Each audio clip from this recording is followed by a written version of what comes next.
இந்தியாவில் அகழாய்வு நடத்தப்பட்ட முதல் இடம், இந்தியாவில் ஆன்சைட் மியூசியம் அமைக்கப்பட்ட முதல் இடம், கீழடிக்கும் முந்தைய வரலாற்று முக்கியத்துவம் கொண்ட இடம் என ஆதிச்சநல்லூர் தமிழர்களின் பாரம்பரியத்தை உலகம் முழுக்க பறைசாற்றும் பகுதியாக மாறிக்கொண்டிருக்கிறது.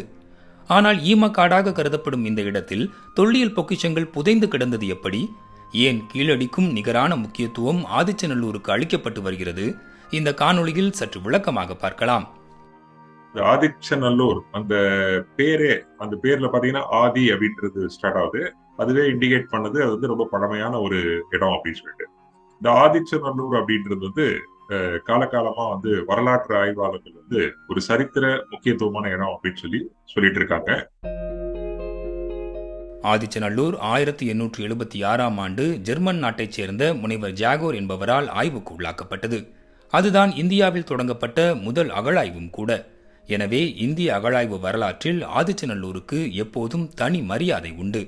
1902ஆம் ஆண்டு இந்திய தொல்பொருள் ஆய்வுத்துறை தொடங்கப்பட்டு அதன் பிரதிநிதியாக அலெக்சாண்டர் ரியா நியமிக்கப்பட்டார். ஆனால் அவர் ஆதிச்சநல்லூரை ஆய்வு செய்ய தொடங்கிய கதை சற்று வேடிக்கையானது. அலெக்சாண்டர் ரியா வரும்போது பார்த்தீங்கன்னா இங்கே ரயில் ரோடு போடுறாங்க. அந்த ரயில் ரோடு போடும்போது நிறைய இடத்துல அங்கங்கே குழிகள் தோண்டும் போது நிறைய பொருட்கள் கிடைக்கிது. இந்த புதையல் பொருள்லாம் நம்ம முன்னோர்கள் நமக்கு விட்டுட்டு போயிருக்காங்கன்னு சொல்லி எல்லாரும் கடப்பாறை கம்பியெல்லாம் தூக்கிட்டு வந்ததை பார்க்குறாரு. ஆகா, இந்த பொக்கிஷத்தை காப்பாற்றணும் அப்படின்னு சொல்லி அவர் ஒரு 114 ஏக்கரையும் அப்படியே வேலியிட்டு இதுக்குள்ளே யாரும் உள்ளே போகக்கூடாது, அப்படி போனால் சட்டத்துக்கு புறம்பானதுன்னு சொல்லி ஒரு சட்டத்தை ஏற்றுறாரு. அதில் வெண்கலம் இருக்குது, முதுமக்கள் தாலி இருக்குது, அதோடு மட்டும் எலும்பு கொடுகள் இருக்குது, மண்டை ஓடுகள் இருக்குது, தங்கப்பொருள்களும் இருக்குது, நெற்றி பட்டயம் போன்ற தங்கப்பொருள் இருக்குது. முதல்ல ஆதிச்சநல்லூரில் கிடைச்ச பொருளை பட்டியலிட்டு மக்களுக்கு அறிமுகப்படுத்தினது அலெக்சாண்டர் ரியா தான். சங்ககால மன்னர்களான பாண்டிய மன்னர்களுடைய ஒரு துறைமுக தலைநகரமா இருந்ததுதான் கொற்கை அப்படின்னு சொல்லி சங்க இலக்கியங்கள்ல அதிகமா சொல்லப்படுற கொற்கை. அந்த இடம் கரெக்டா நம்ம ஆதிச்சநல்லூர்ல 15 கிலோமீட்டர் தூரத்துல கடற்கரையில இருந்தது. அங்கேயே அகழ்வாய்வு எல்லாம் நடந்திருக்கு முன்னாடி. அப்ப அங்க கிடைத்த பொருட்கள் இருக்குல்ல, அதை வச்சு பார்க்கும்போது பிளஸ் ஆதிச்சநல்லூர்ல கிடைச்ச பொருட்கள் வச்சு பார்க்கும்போது இரண்டுக்கும் நிறைய சம்பந்தம் இருக்கு அப்படின்ற மாதிரி தெரிய வருது. அதாவது இந்தியாவில் எங்க போய் நீங்க போய் ஒரு முதுமக்கள் தாலி எடுத்தா கூட இந்த மாதிரி ஒரு கருப்பு சிவப்பு வண்ணத்தில் கிடச்சுன்னா இது ஆதிச்சநல்லூர் முதுமக்கள் தாலி தான் சொல்லுவாங்க. அப்போ முன்னோர்கள் அந்த காலத்தில் மூலிகைகளை பயன்படுத்தியிருக்கிறாங்க. திரும்ப அந்த இடந்த பொருள்களை பாடமாக வச்சுருக்கிறாங்க. ஒரு பொருள் உள்ளே வச்சுருக்க பொருள் கெட்டு போகாமல் இருக்கிறதுக்கு. குறிப்பாக 3500 வருஷத்துக்கு முன்னால் உள்ள உமிகள்லாம் இன்னும் இருக்குது. அப்போ கண்டிப்பா அவங்க ரொம்ப ஒரு ஆர்கனைஸ்டா பிளான் பண்ணி தான் எல்லாம் பண்ணியிருக்கிறாங்க. ஒரு இதுல கஞ்சி இருந்ததுக்கான எவிடன்ஸும் கிடைச்சிருக்கு. அந்த கஞ்சி இப்ப இல்ல வத்திடுச்சு, பட் அதுக்கு இருந்ததுக்கான இது அறிவியல் ரீதியா ப்ரூவ் பண்ணிட்டோம்.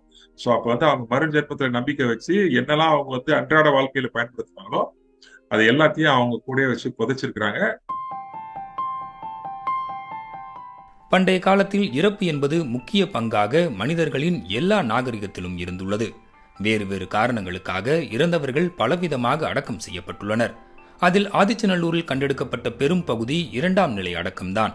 அதாவது இறந்தவர்களின் உடலை மிருகங்கள், பறவைகள் உண்ட பிறகு ஒரு பானையில் எலும்புகளை அடைத்து அவர்கள் சமூக அந்தஸ்துக்கு ஏற்ப பொருட்களை வைத்து புதைப்பதுதான் முதுமக்கள் தாழி.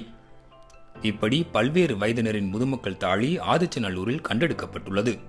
இந்த மெயினான தாழியை தவிர அசோசியேட்டட் ஃபைண்டிங்ஸ் என்று சொல்லக்கூடிய சிறு சிறு பானைகள் நம்மளுக்கு அந்த பெரிய ஈமத்தாளிக்கு உள்ளேயும் கிடைக்குது, அதுக்கு வெளிப்பக்கமும் கிடைக்குது. பிளஸ் அது அந்த பானைகளை தவிர தட்டு வடிவங்கள், கிண்ணங்கள் இது எல்லாமே மண்ணாலேயே செய்யப்பட்டிருக்கு. மெட்டல்ஸ், செம்பு, தாமிரம் அப்படின்ற மெட்டல்ஸ்னாலையும் செய்யப்பட்டு வச்சிருக்கு. அகைன் செம்பு, தாமிரம் இதெல்லாம் இம்பார்ட்டன்ட் பர்சன் பரியல் மட்டும் தான் வச்சிருக்காங்க. ஈவன் வடிகட்டி நம்மளுக்கு கிடைச்சது. நம்ம எப்படி இன்னைக்கு ஒரு டீ காஃபி போடும்போது நம்ம அதை ஃபில்டர் வடிகட்டுறோம், அந்த வடிகட்டி கிடைச்சிருக்கு எங்களுக்கு. அப்புறம் ஒரு ஆர்னமெண்டல் ஒரு ஒரு ஒரு பூந்தொட்டி வைக்கிற ஒரு பேஸ் மாதிரி அந்த மாதிரியான ஒரு மெட்டல்ல கிடைச்சிருக்கு. இதெல்லாம் இண்டிகேட் பண்ணிச்சு ஒரு நோபல் மேன் இதுல இருக்காருன்னு. இந்த ஆய்வின் போது இவர்களுக்கு தங்கத்தினால் செய்யப்பட்ட நெற்றி பட்டை கிடைத்துள்ளது.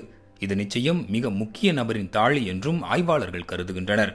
மேலும் இந்த தரவுகளை வைத்து பார்க்கும்போது கொற்கை துறைமுகத்தின் ஒரு பகுதியில் உலகம் முழுக்க தொடர்புடைய ஒரு குழு வாழ்ந்திருக்கலாம் என்றும், நதியை கடந்து இந்த பகுதியை ஈமக்காடாக அவர்கள் பயன்படுத்தி இருக்கலாம் என்றும் வரலாற்று ஆய்வாளர்கள் கருதுகின்றனர். சங்ககால இலக்கியங்களில் பாடப்பட்ட பாடல்கள் எல்லாம் நம்ம தொல்லியல் மூலமாக இப்போ உறுதிப்படுத்தப்பட்டிருக்கு. குறிப்பாக ஒரு இடத்துல சொல்லுவாங்க, களம் செய்யும் கோவை அப்படிங்கக்கூடிய ஒரு பாடலில் தலைவன் போருக்கு போவான். போருக்கு போன தலைவன் வந்து இறந்துருவான். அப்போ தலைவி சொல்வான், எனக்கும் சேர்த்து 2 பேரையும் புதைக்கக்கூடிய ஒரு முதுமக்கள் தாலி செய், என்னையும் சேர்த்து புதை அப்படின்னு சொல்லும். அகழ்வாய்வு நடக்கும்போது 2 பேர், ஒரு ஆணும் பெண்ணும் இருக்கக்கூடிய ஒரு முதுமக்கள் தாலி வந்து நம்ம ஆதிச்சநல்லூரில் கிடைச்சிருக்கு. இப்படி தமிழரின் வரலாற்றை பறைசாற்றும் ஆதிச்சநல்லூரின் மற்றொரு பெருமைதான் இந்த ஆன்சைட் மியூசியம். தொல்லியல் வேலை செய்யும் போதே பொதுமக்கள் அந்த பகுதியை பார்வையிடும் வகையில் ஏற்பாடுகள் செய்யப்பட்டுள்ளன. இது பொதுமக்கள் மற்றும் மாணவர்களிடையே நல்ல வரவேற்பை பெற்றுள்ளது.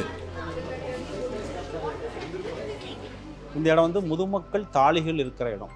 ஓகேவா? முதுமக்கள் தாழிகள்னா வாழ்ந்தவங்க வந்து அவங்களுடைய இறந்து போகிறாங்க இல்லையா, இறந்த உடல்கள் வந்து அடக்கம் பண்ணுறதுக்காக உள்ள எலும்புகளோட அவங்களுடைய நிறைய படையல் பொருட்களில் வைக்கிறாங்க. திரைக்கடல் ஓடி திரவியம் தேடிய தமிழர்களின் பெருமை ஆதிச்சநல்லூர். இது பெருமை மட்டுமல்ல, நாகரிக தமிழர்களின் வரலாற்று சான்று. தோண்ட தோண்ட வரலாற்று பொக்கிஷங்களை அளித்து வரும் ஆதிச்சநல்லூரில் இன்னும் பல ஆச்சரியத்தக்க தொல்பொருட்கள் கிடைக்க வாய்ப்புகள் அதிகம் என அகழ்வாராய்ச்சியாளர்கள் கருதுகின்றனர். ஆதிச்சநல்லூர்ல ஒரு மக்கள் இருந்தாங்க 3000 வருஷம் முன்னாடி. 5000 10,000 வருஷத்துக்கு முன்னாடி மக்கள் இருந்தாங்களா அப்படின்னா இருந்தாங்க. அது பக்கத்துல உள்ள ஒரு சாயர்புரம் அப்படின்ற ஒரு ஏரியால அந்த ஆதிகால மனிதன் வாழ்ந்ததுக்கான கருவிகள் நம்மளுக்கு கிடைச்சிருக்கு. அதனால நம்ம ஆதிச்சநல்லூரை வந்து அந்த சைட்டை மட்டும் பார்க்காம அந்த நதியே நம்ம ரிசர்ச் பண்ணும்போது கண்டிப்பா அந்த காலகட்டத்துல வந்து ஒரு நகர நாகரிகமா, ஒரு சிவிலைஸ்டா, செட்டில் லைஃபா மக்கள் இருந்தாங்க அப்படின்னு சொல்லிட்டு அதுல இருந்த நல்ல விஷயங்களை நம்ம எடுத்துக்கிட்டு நம்ம தமிழ் சமுதாயம் வந்து முன்னோக்கி போறதுக்காக நல்ல ஒரு எவிடன்ஸா இந்த சைட் இருக்கும் அப்படின்னு சொல்லி நம்புறோம்.